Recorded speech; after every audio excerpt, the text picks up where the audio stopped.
And continuing with the 7th chapter of the Chessmen of Doom, the weird British man caught Johnny and Fergie on the porch, had some kind of hypnotic control over them, was able to tell them that he's planning that the world is going to be destroyed, he's going to be like a super spirit, and then was able to erase their memories, and we pick up from there.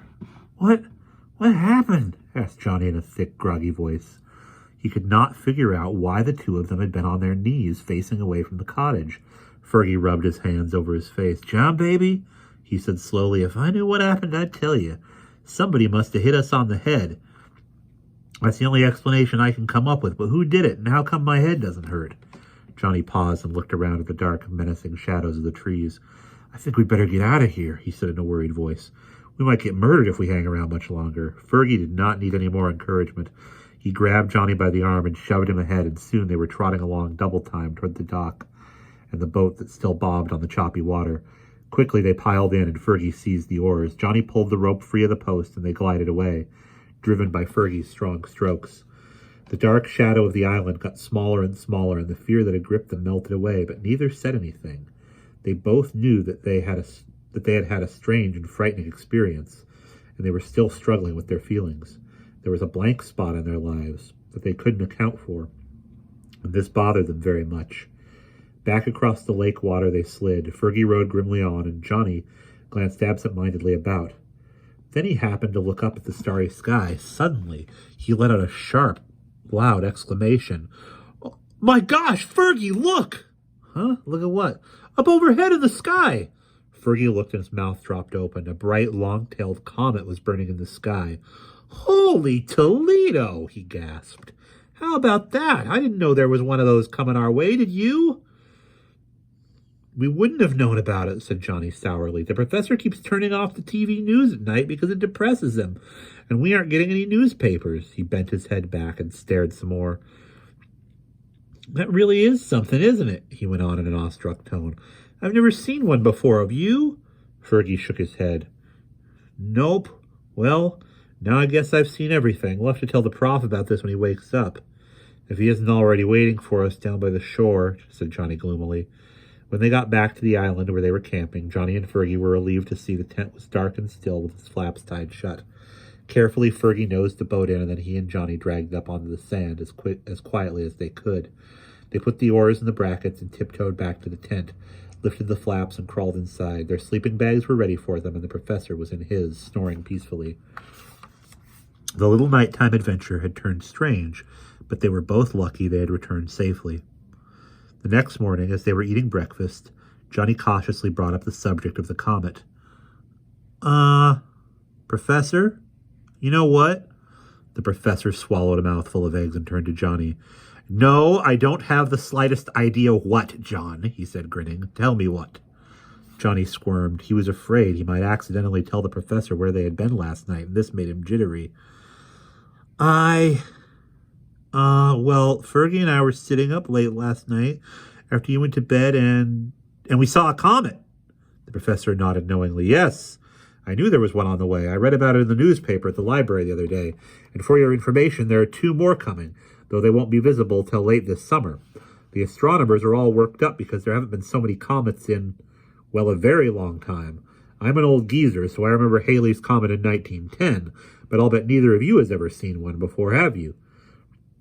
Fergie and Johnny shook their heads. Then an odd thought came to Johnny. Professor, he asked with a hint of nervousness in his voice, what do you think is causing all those comets to show up?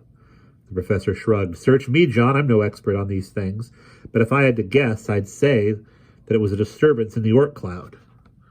Fergie blinked. The what? The professor smiled complacently. Got you with that one, didn't I? The Oort cloud is just a theory dreamed up in 1950 by a Dutch astronomer named Oort. He thinks that there is a whole mess of comets orbiting the solar system, way out beyond the farthest planet. According to his idea, every now and then some asteroid or meteor plows into the Oort cloud, jars some of these comets loose, and sends them streaking toward the sun. At one time, by the way, comets were regarded as evil omens, but we know that's nonsense now. Comets are just a natural phenomenon, nothing more. Johnny smiled weakly and felt his stomach turn over. He thought about the chart of the heavens that he had seen in the cottage. A vague fear began to form in his mind. But those comets couldn't hit the Earth, could they? He asked in a trembling voice. The professor stared at Johnny for a second, then he laughed loudly. Ha! Good heavens, John, he exclaimed. What sort of science fiction nonsense have you been reading lately? Comets may have hit the Earth ages and ages ago, but it's not the sort of thing that happens anymore.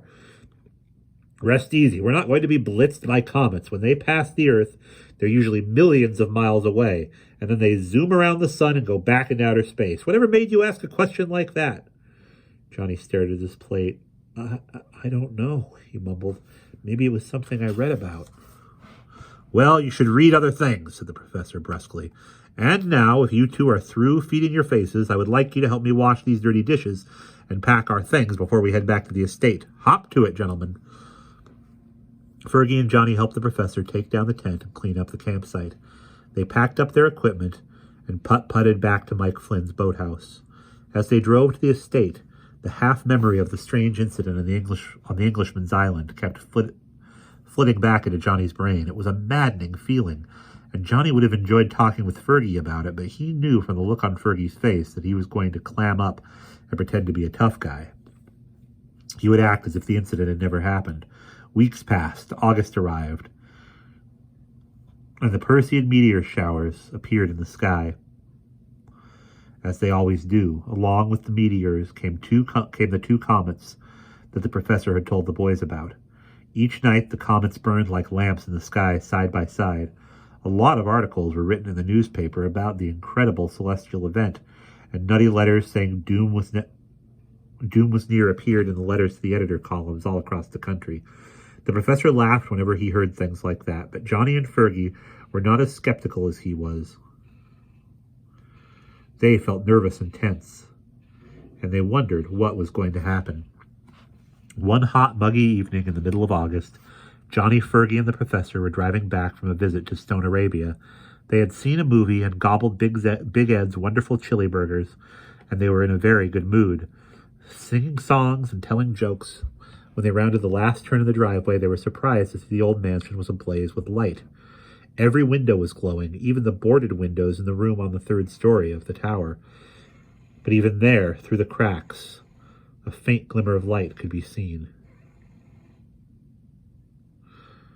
Great God in heaven, exclaimed the professor, as he jammed on the brakes and shut the motor off. It looks as if someone has been having a party here while we were gone. What do you think we should do, drive back to town and get the police? Fergie shook his head. Nah, Prof, he muttered through his teeth. It looks like some old bum has broken in and is having a high old time. I think the three of us can handle him.